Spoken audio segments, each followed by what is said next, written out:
ये क्वेश्चन है CBSE 2026 physics के पेपर का।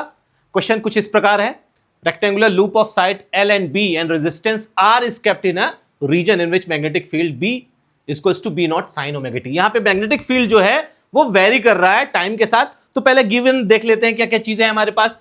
तो हमारे पास एक लूप है, यहाँ पे वी हैव अ लूप जिसका लेंथ और ब्रेथ है, हमारे पास लेंथ है और ब्रेथ है। तो ऑब्वियसली इसका एरिया जो हमारे पास होगा वो LB होगा, L into B। ठीक है, तो पहली चीज ये हमारे पास आ गई। दूसरा हमारे पास मैग्नेटिक फील्ड है यहाँ पे B, जो कि वेरी कर रहा है टाइम के साथ, B not sine omega T। तो टाइम के साथ वेरी कर रहा है मैग्नेटिक फील्ड। और हमें पहली क्वेश्चन में निकालना है, पहले क्वेश्चन में फाइंड आउट करना है derive expression for the EMF induce in the loop. तो लूप में कितना EMF इंड्यूस होता है, तो पहला हमें वो फाइंड आउट करना है।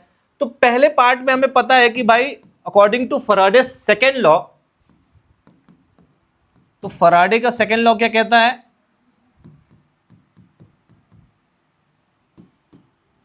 सीधा सीधा बोलता है minus d phi by d t is equals to e which is EMF। और हमारे पास जो फाई है दैट इज मैग्नेटिक फ्लक्स। तो मैग्नेटिक फ्लक्स का फॉर्मूला होता है B dot A, magnetic field into area. हमारे पास मैग्नेटिक फील्ड है हमारे पास यहां पे B not sign omega T into area है L इंटू B। तो फ्लक्स आ गया हमारे पास B not sign omega T LB, right. अब इसको हम डिफरेंशिएट करेंगे तो हमारे पास EMF आ जाएगा। तो minus d phi by d t, तो जब डिफरेंशिएट करेंगे तो हमें जो कांस्टेंट टर्म है वो बाहर निकाल लेंगे। क्या कांस्टेंट है, लेंथ भी कांस्टेंट है, ब्रेथ भी कांस्टेंट है, B नॉट भी कांस्टेंट है, सिर्फ साइन ओमेगा टी ही वेरी कर रहा है। तो बाकी सारी चीजें बाहर आ जाएंगी हमारे पास, और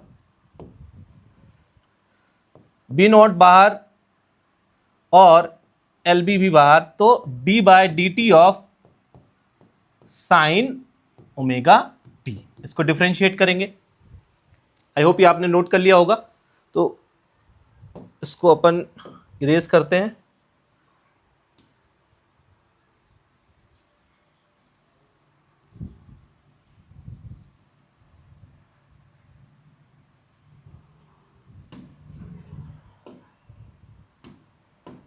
ठीक है, तो जब हमने डिफरेंशिएट किया तो हमें पता है कि जब डिफरेंशिएट करेंगे तो minus d phi by d t is equals to B not L into B। Sine omega t का हमारा डिफरेंशिएशन आ जाएगा कॉस ओमेगा टी, और अगेन अंदर चेन रूल लगाएंगे, ओमेगा टी को भी डिफरेंशिएट करेंगे तो एक ओमेगा और आएगा। तो फाइनली हमारे पास आ जाएगा B not LB omega cos omega T. तो हमारे पास ये EMF आ गया हमारे पास कि B not L into B omega cos omega T. तो ये है हमारा एक्सप्रेशन किसका, EMF का है। ठीक है, अगर जो नेगेटिव साइन कंसिडर करना है तो अपन लगा सकते हैं नेगेटिव साइन को। अब now find the effective value of current that flows in the loop. अब दूसरे पोर्शन में क्वेश्चन के क्या करना है कि हमें इफेक्टिव वैल्यू ऑफ करंट हमें पता करना है, क्या इफेक्टिव वैल्यू ऑफ करंट है लूप में। तो सबसे पहले ये जान लीजिए कि इफेक्टिव वैल्यू जो होता है वो IRMS ही होता है, रूट मीन स्क्वायर वैल्यू होता है। तो IRMS को ही इफेक्टिव वैल्यू ऑफ करंट कहते हैं।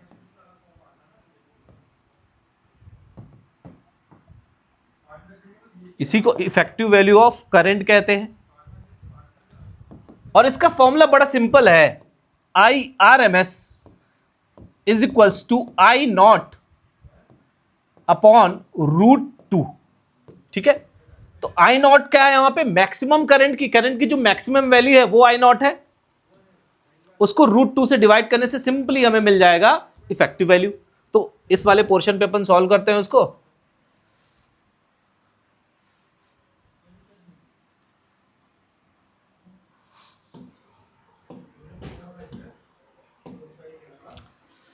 तो सबसे पहले अपन फाइंड आउट कर लेते हैं, हमारे पास क्या है यहां पे, रेजिस्टेंस भी है हमारे पास R। तो बाय ओम्स लॉ हम करंट निकाल लेंगे। तो I इज इक्वल्स टू क्या होता है, V बाय आर। अब V यहां पे क्या है, EMF ही है, तो E बाय आर। E हमारे पास क्या है, B not, negative sign consider ना करें, अगर जो मैग्नीट्यूड की बात करें तो B naught L B omega cos omega T divided by R. तो यहां से हमें I नॉट की वैल्यू पता चल जाएगी। तो B naught L B omega cos omega T divided by R. तो ये जो वैल्यू है, दिस वैल्यू जो वेरी नहीं कर रही है, तो यही है हमारी यहां पे I नॉट।